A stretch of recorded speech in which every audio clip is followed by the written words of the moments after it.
Biography of Nelson Cheeseman Sr. Dad, state your full name? Nelson Cheeseman Sr. Do you have a nickname that you grew up with? No. You sure? Only one person called me that name, but growing all the way up, there wasn't no nickname. Okay, all right. Well, who named you Speckle Red? Ike Jones. Ike Jones. Who was that?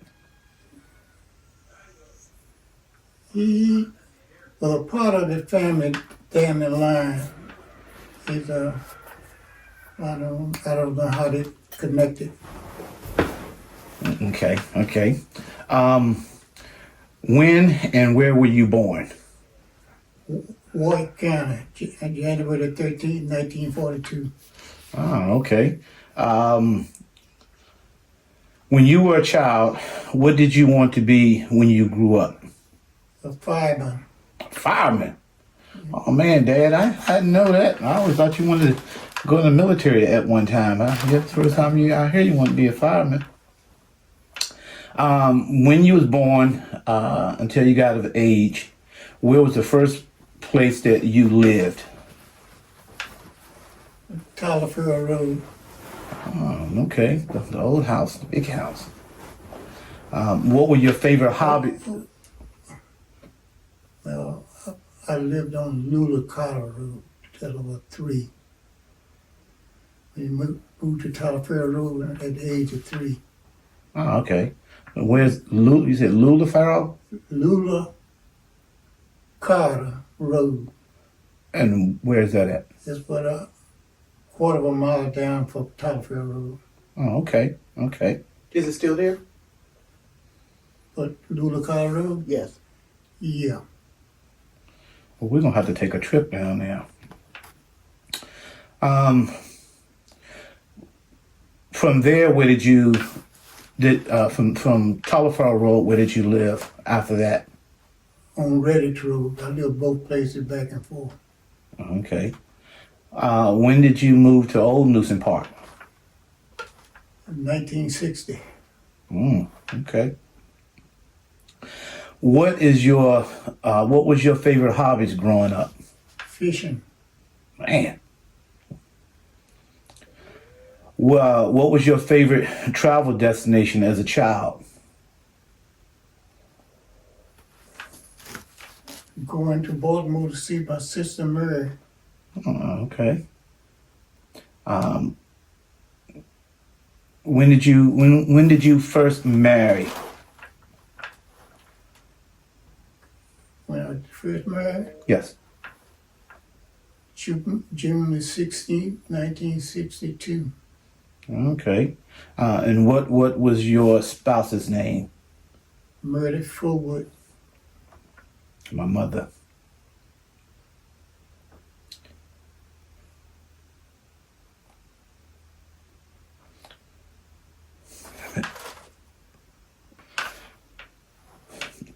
Do you have any children? Yes, 4. What is your oldest child's name? Colette Katrina Johnson. And your second to the oldest child? Nelson Jr. And the third child? Rodney Andre Cheeseman. And the baby? Unita Cheeseman. Any significant things about them, starting with the oldest, Tarlette? Well, while you thinking, so my name came from Mom's friend who I was supposed to be Paulette Katrina, but her friend had her baby first. So Mom switched the letters around and named me Tarlette Katharina. I'm going to get that messed up. No, he got it. I just said it. He got it. Okay. Got it. Okay. What kind of pets did you have growing up? I had a gorilla. I didn't have any. I didn't have any pets. My daddy had a cocker spaniel. Something cool about Nelson Jr. He's named after you. Hmm? He's named after you. Oh, he named after me. Okay. Something awesome about Rodney. Funny and crazy. And the baby Unita. She liked to go camping and fishing.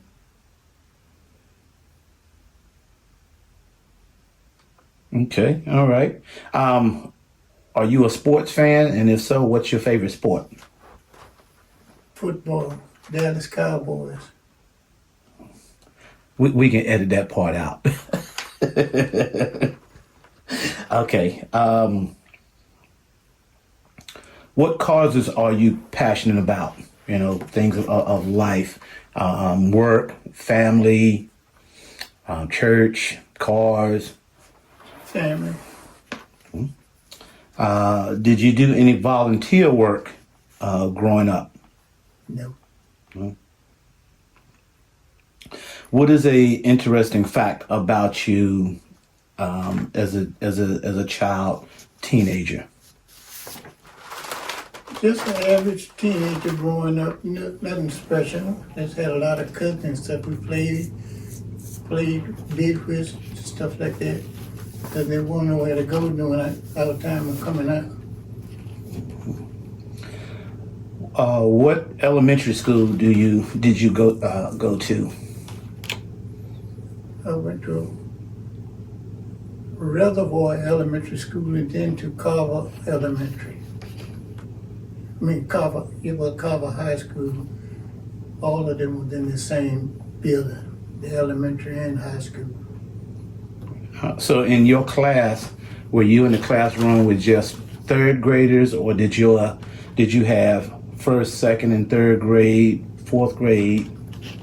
Yes, I had up to the fourth grade at Reservoir Elementary School until the new school was built. Okay. What high school did you attend? George Washington Carver High School, Okay. Newport News. What did you like about George Washington Carver High School? Met a lot of friends. Best memories? Yeah, there's a lot of friends, nothing special. Is that where you met your first wife, Meredith? Yes, at the high school dance.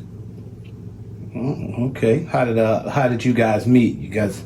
One of her classmates knew that she liked me, and she was working at the concession stand, and so me and her classmate was a real good friend. She took me over there and introduced me to her, and then we went on from there.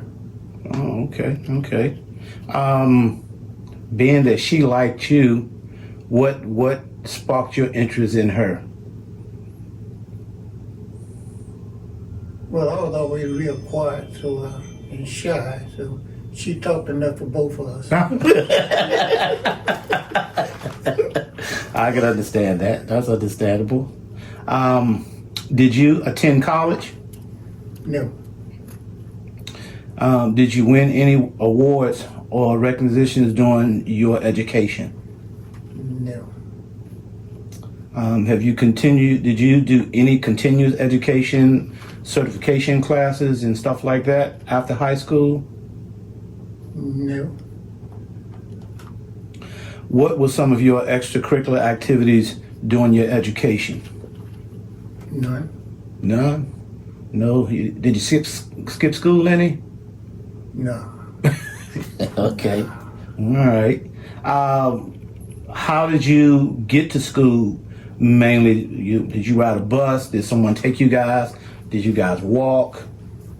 we walked sometimes during the first grade, and then a bus would pick us up. Everybody, first grade on through high school, and they put us off at the elementary school, and then when we got there, the high school, when we got off, the high school kids got on there, and vice versa. Then they brought them back. When they got off, we got on and continued on back up home. Okay. Were you part of any professional organizations in high school? No. What were your jobs in high school? Did you have any part-time jobs? Yes. During the summer months, I worked for Dr. Glasser for Animal Hospital on 46th Street in Jefferson Avenue in Newport News. Two summers. Okay. What do you think was the biggest educational impact you had from elementary through high school, through your high school graduation? What impacted you the most? That I got to work in the shop and use my hands for different things. Okay. Kids growing up, I remember you was telling me when you guys lived on Tullifell Road, you guys had some friends, a family across the street that would help you guys get in certain places and sponsor you guys. Can you tell me about that family? I don't remember telling you nothing like that. The band guys, the guys who was in the band. Oh, they didn't help sponsor. Their daddy would take us to different functions. Yeah. Me and my brother Thomas and one other guy that if there was a function going on, like a little cookout or something like that, he would take us. And what do you remember the family name? Yeah, the Hunts. The Hunts. Okay.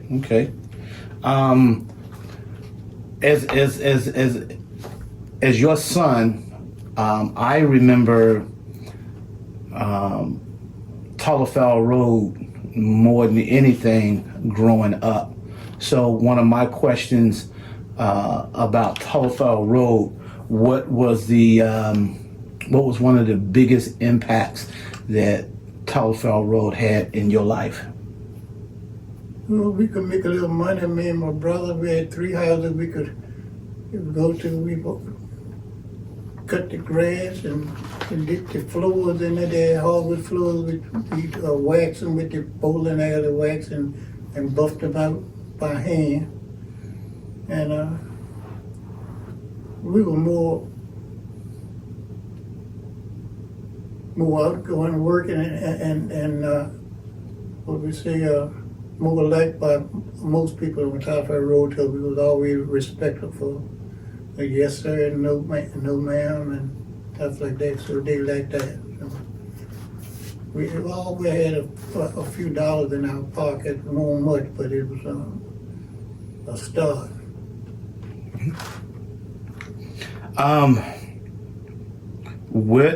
Where did you work the longest? Newport News Shipyard. What was your job title while you was there? I had I worked janitorial service for 3 years in there, cleaning up until they passed the Civil Rights Act of 1964. And then they made them tear down the segregated walls and the signs off of the water fountain and the bathroom. And I transferred into the Act 32 department of July the 5th, 1965. I was one of the first out of the four, there was four of us that went into the ventilation shop in 1965. Oh, the four blacks that went in there. And I stayed in there for 12 years, and then I went to the markup section of the submarine and stayed there for 11 years until I went down on they closed that up, and they sent me down on the waterfront on the Carl Vincent. It was down in the dry dock, and from there I worked all the carriers, new carriers, and then I worked repair on the Nimitz and the Eisenhower while we were waiting for the other carriers to get up to some size, and went back there. And when I retired, they were laying the keel for the George Bush. I didn't get to work on that, thank goodness. What other jobs did you work outside of the shipyard? Oh, I worked at Whitaker Memorial Hospital from 7:30 to 2:30 in the evening, then went to shipyard at night. I worked there for about 2 years, and I left there. Went to the dress factory, which was about 2 blocks away, and I worked there for 3 years, from 8 in the morning till 3, and then went to shipyard at 4012. And then after that, I started working at giant open air market. I was there for about 3 years, but 3 nights a week, from 5 to 11. And then they went out of business, and I had a break, and I worked in the kitchen, washing dishes, dishwasher. And then I started feeling sick, and they told me I was just run down and everything, so I stopped for about a year. Then I went back as a bagger for about a couple of years till they went out of business. Then I started working for Berkeley on Saturday and Sunday until it got so cold out there in the building, and it started to get up to a certain height. I didn't like heights, so I left that, and I got a job down at Fort Monroe, cleaning floors, cleaning buildings, and I was there 3.5 years, 5 nights a week. And then I left from there. I worked with Galloway cleaning all the well-worth cleaners for about 2 years or 2.5 years. Then after your mother died, I had to quit so I could be here in the evening. And then I started working with my cousin Paul on weekends doing service change and sealing things, and for over 20-some years until he had his stroke. And so I did work anywhere else part-time. When you was at the Gloria Sewing Factory, was it the same time you and Mom was there? Was Mom there at the same time? No. Mm-mm. She went after I left, I think. Bobby and Faye, Christine, Donna, all of them were there. Okay. What profession did you enjoy doing the most?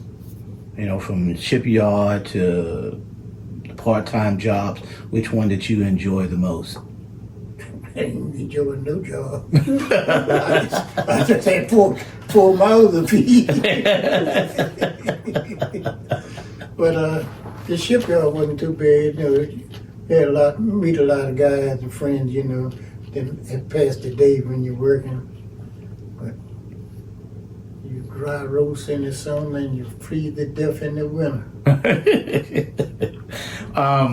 What would you say makes you unique in your doing your profession in the shipyard? I did the best job I could, nice and neat, and I never had any problem with having to redo it. Being lieutenant. And yeah, being independent. Lieutenant. Oh, being left-handed, yeah, I could do more. My supervisor was trying to show me how to, when I first went down there, how to do this, how to do that. But he was right-handed. I told him I could get the job in and much faster because I'm left-handed. And I stayed with him 21 and a half years. With everybody else, maybe 2 years, 3 years, they'd send them with somebody else and they'd get somebody new.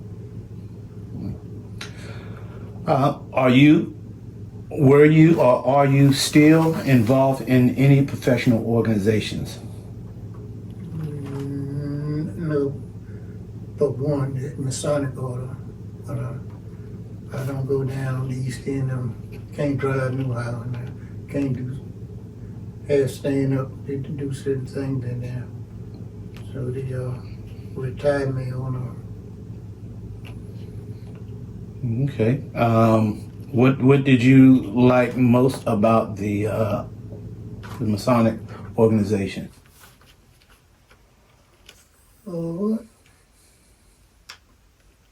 Know how to treat people in the community and things like that, and be humble. What would you say would be the most rewarding time in any of your jobs over your lifespan?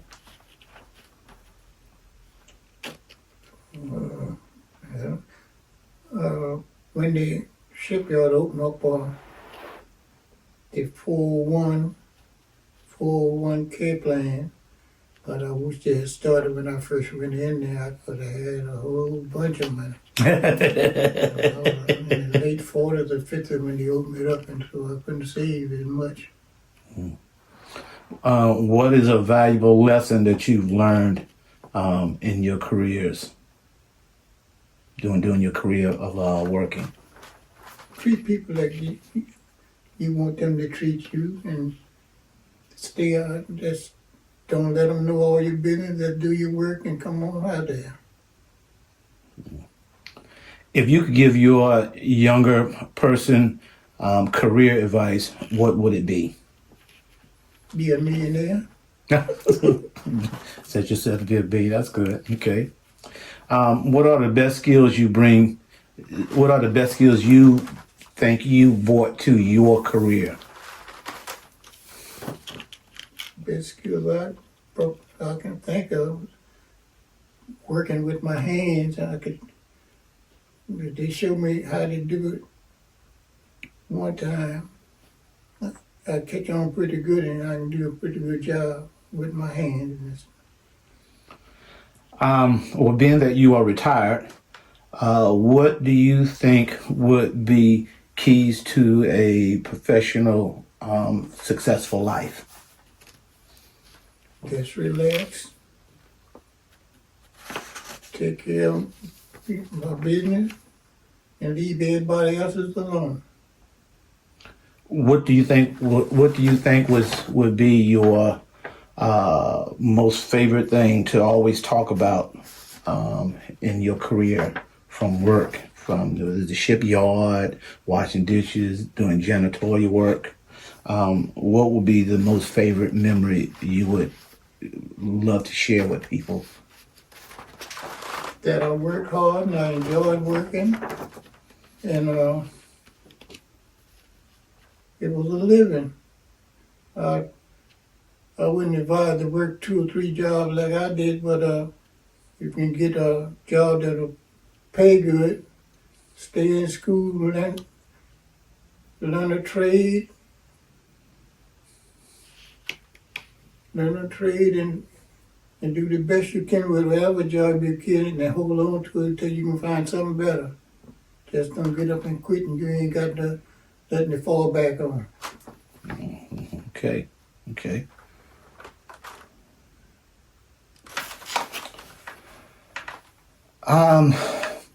How would you describe your family dynamics as a child?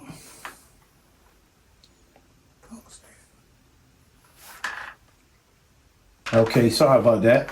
Again, how would you describe your family dynamic as a child? But they was hard working and taught us good manners and provided for us. Do you have any siblings? And what were your relationships like with them? Yes, I had siblings. They were good. Okay. What were your parents' profession, your mother? She did domestic work down at Fort Eustis at the BOQ. And before that, she worked at the crab factory, picking crab. And your father? He worked for the government. He worked at the Naval Mine Weapons Station. Then he left there and went to Philadelphia and worked at the Navy Yard up there. Then he transferred back after about 5 years. He transferred down to Fort Eustis and worked in transportation. You should mention the C. What's that? The acronym thing? The CC camp. Yes. So yeah, he put his age up to go into the CC camp. There was some part like the military. You got credit as though you was in the military during the war. Oh, okay. Okay. How about your stepmother, Margaret? What was your relationship with her? It was good. It was good growing up. What would you say was the biggest memory of your mother? She was kind and cunning and funny. Your father?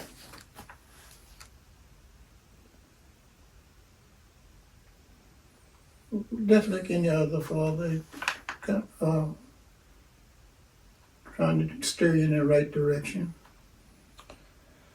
Are there any particular family traditions that influenced your upbringing? You know, that we all could get together. It was akin to just put everybody up there, the neighborhood on Reddick Road. So it was a lot of kids growing up on both sides of my uncles and all, and my age, but most of them passed on, and that's just about it. What would you say was your earliest memory that always come to mind from time to time? It's kind of hard to say.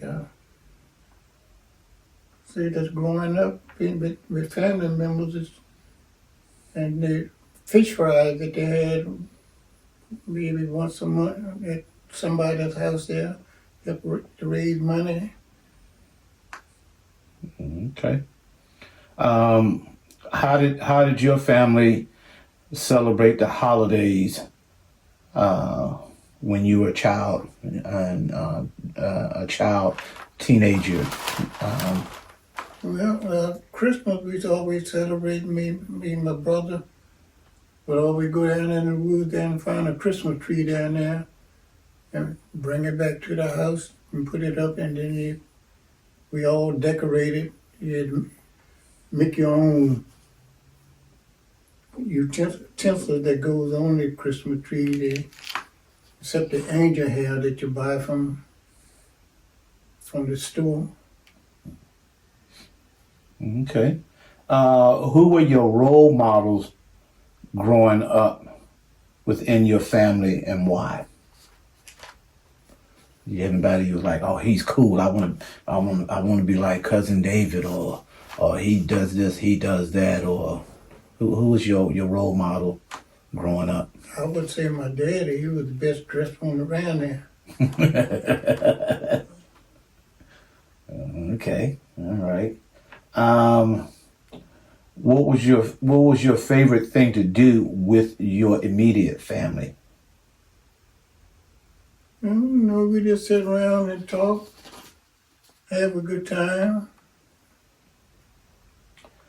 How did you face hardships during your early years? Just had to take it as it comes. There wasn't a whole lot you could do. How do you think your upbringing shaped the way you raised your children? Besides that belt. I didn't have that issue with the belt. The upbringing is similar to mine, but not as bad because when we were growing up, there was nowhere to go. There were no swimming pools, recreation centers, or anything that we could go to. Me and my cousin, we used to build playhouses down in the woods there and had a little old fire, and we would get sweet potatoes out of granddaddy's field there and cut them up, slice them, and put them on top of the little old stove we made down there and flip them over and we'd eat and stuff like that. Mm.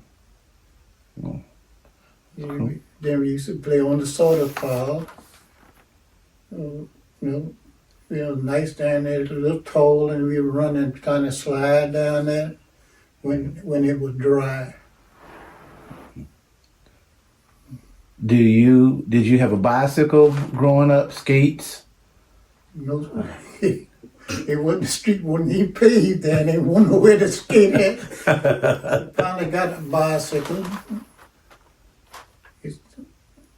I saved up some money when I was selling the Greek newspapers, and I got me a bike, a used bike. If there was a toy, if there was a That's yours? me as a child in the late '60s and the early '70s, I always tell my karate students my fondest memories were going to my great grandparents' house and listening to my great grandfather, Grandpa Robinson, tell us, little stories. I know he was hard of hearing, and when he talked really loud. And my grandmother, my great grandmother, and how we had to use the bucket to go to the bathroom at night versus going to the outhouse way out in the back of the yard. And this was up until the late '70s and until their passing. What would be your best memories at the house on Telephone Road, whether it was the house or the little church next to it? I knew whenever I was up there, I had to go to Sunday school. Regardless, he was going to Sunday school. He was in there, up there. And we just enjoy, and then every year they had the Easter egg hunt for y'all. We travel back up there and have Easter egg hunt with all the kids up there. And that's more or less it. See, it wasn't no kin to nobody. I didn't know it wasn't even kin to anybody till later years, because the lady used to come down and they always call her sister. But I didn't know it was my grandmother's sister till I was grown. They always say they was sister this and sister that. So I thought it was her name. And she married Jane Robinson too. And my grandfather was named James Robinson, and my grandmother. And so we used to go up there and used to have some of the best watermelon around. Yes, And he said, Lord. come on, let's go out there. You in town, see if we can find a good watermelon out there. He'd be plucking them and doing something to them there. And we get them on back up there on the porch there and cut them. Yeah, man, it was on then. Can you tell us a little more about the Hunt's family? Okay, they formed a band called Slapwater. Carl Hunt, George Hunt, and Kenny. And then they grew. I left home, but I know their history. And in fact, they're still going, but they split. They got one Slapwater and the other one is Slap Nation. But the grandson is heading out. And as far as I know about it now, I don't know whether Carl is still playing or not, but as far as I know he is. But they were younger than we were. Yeah, so mute there for a second.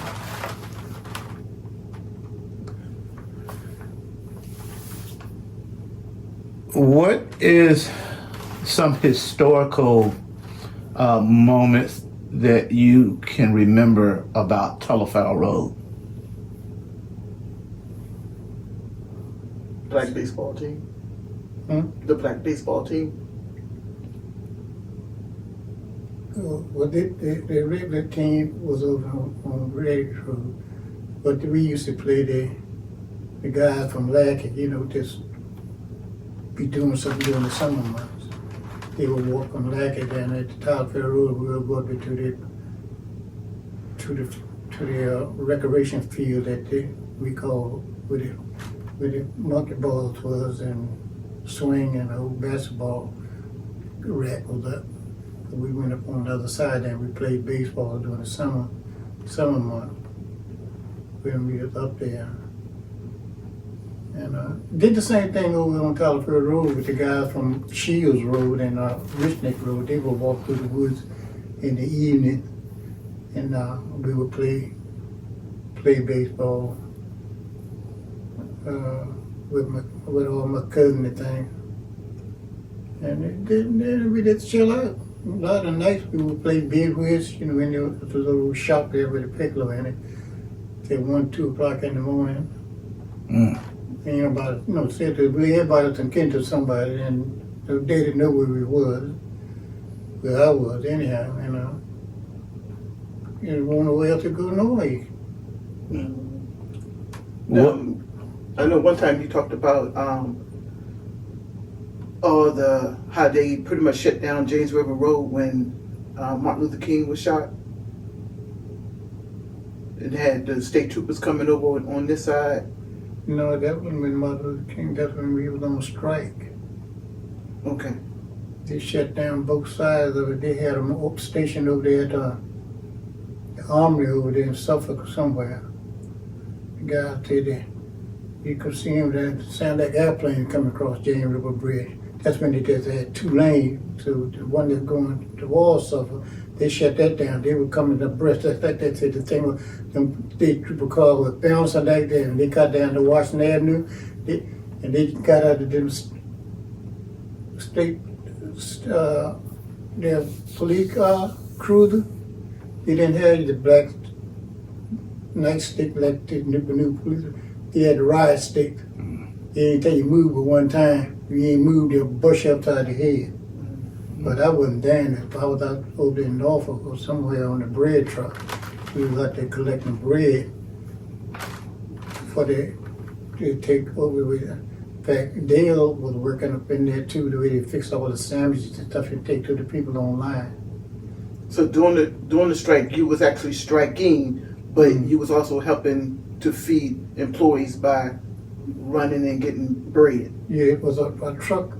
The supermarkets were donating bread and stuff, and some other people, and stuff like this, and some, having bologna sandwich, ham sandwich, and stuff like that.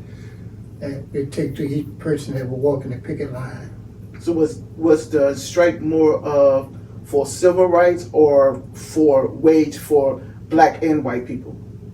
This was for black and white people. There was a strike for more money and more job security and stuff like that. That's one for the shipyard when you used to always bringing them donuts home, them coconut donuts. Might have been. I know they turned over a police car down there and they were beating the police. That's when the state troopers come in there. They had a helicopter flying over. Then they brought a tank down there. The state police had some kind of tank. They got all up on the building there on Washington Avenue. I was looking at it on TV. Questions, some other historical questions. What were you doing? Do you remember what you were doing, where you was at when JFK was assassinated? I'm trying to think. Was I still in high school? What year was he assassinated? Was it 61, 62, somewhere around about there? I graduated in 61. So I can't remember. Well, How did you feel about you and blacks during the time when Martin Luther King was shot? Did y'all have a lot of conversation? with white. No, a strictly conversation when King was shot. There was a lot of conversation. There was a lot of mystery behind it. And whenever you find a government that sealed a record of John F. Kennedy and Martin Luther King for 50 years, you know something was wrong. It was a cover-up. To me, the CIA, all of those people that was keeping a tab on Martin Luther King, how can anybody slip in and kill him without them knowing it? Every major police organization in the United States, wherever he went, they were monitoring him, they were following him. You know what hotel they was in, he was tapping their phone. But they did come out later and say that the Memphis Police Department was part of it. One of the police officers, when they actually, I think, killed him, Ray was a scapegoat. Yeah. Anytime on all the radio and news, they were saying there was a white Mustang, the senior here and the senior here. Then a few days later, he done got out of the country. See what I'm saying? Right. And so they sealed the record, and they were supposed to unseal them after 50 years, and they still got some stuff marked out. Because it was a rumor in the black neighborhoods. Vice President Johnson and Kennedy didn't get along. They say they all got all the time. That Kennedy was going to drop him and pick up Martin Luther King. You knew what would happen after that. Johnny Redneck would come out of the woodwork. And every black person in the United States was going to vote. And knew it was going to be a landslide. Right. And they couldn't have that. This was rumored in the black neighborhoods. So it must have been some kind of truth to it, or they wouldn't have killed him. How did y'all feel about Malcolm X? Hey, he was the man. He didn't take nothing out of him. They couldn't tie him up. That's why they killed him. They used the blacks to kill him, so they wouldn't have no race riot. They put it on the other Muslim the other Muslim sect that said that they did it. But they found out later on that the CIA paid these guys. One of the guys came confess before he died. I think. Well, what do you think about what do you think? How many professional people do you remember? Movie stars, singers, etc., coming out of the East End or coming out of Newport News. One that I know, the Five Keys, Pearl Bailey, I think Ella Fitzgerald. Ella Fitzgerald might have came out of from down here. I'm not. Huh? Yes. Yeah, Ella Fitzgerald. And there was another group that thin line between love and hate that came out of the class of '62. But they went to New York and signed some kind of papers and got mixed up by it, so they stopped singing and they started writing. And still, they didn't have a lawyer when they signed the papers and stuff. But I know when they came down to the class of '62, 20-year class reunion, they wanted cash instead of checks and stuff, because one of them came out of the class of '62, and the other one up in a year behind her. But they got real popular, but they say they goofed up by signing that paper.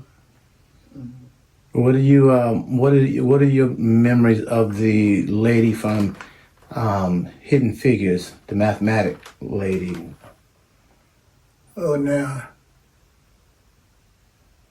Well, I didn't know nothing about it till the Hidden Figures come out. But both her daughters graduated with me, and the other one graduated with Murray. And they didn't. All they knew that their mother was going to work. She never talked about a job. When Buckrow Beach was segregated, and they had the club down there where some of the blacks came, did you ever go to any of the concerts at that club? No. Every year they had a Christmas dance down there from the dress factory, and but the concert that was small, And I was living way up on the other end, and we used to have hay rides down there, and it was pretty good. We could see the white folks on the roller coaster going up and down. We had to pay to go in. They didn't have to pay, and it was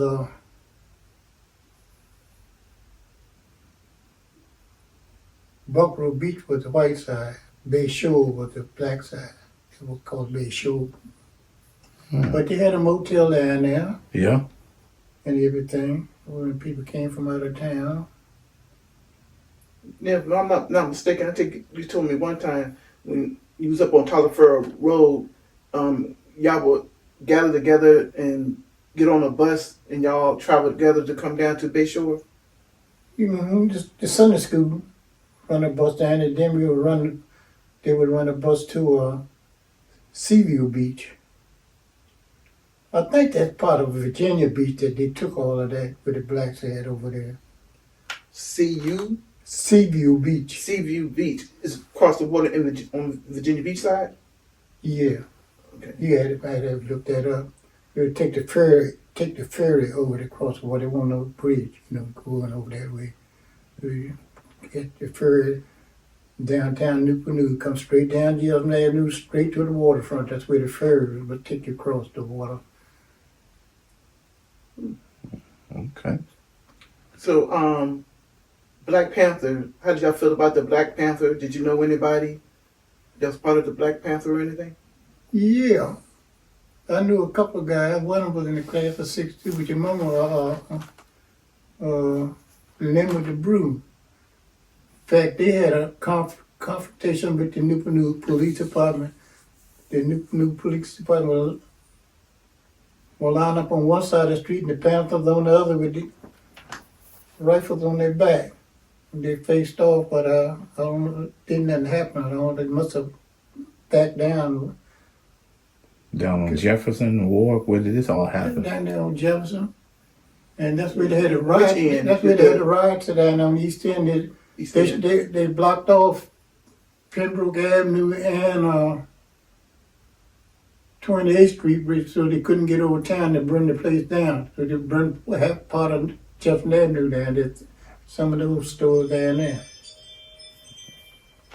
Okay. Well, at this point, we're gonna stop here and take a break, and we'll get back and do part 2. In part 2, we're gonna talk about old Newsom Park, and transition into Fox Hill. I'll do what I can. All right. Thanks, Dad. You're the greatest. Thanks, Dad. I love you. I love y'all too, and I know I'm the greatest.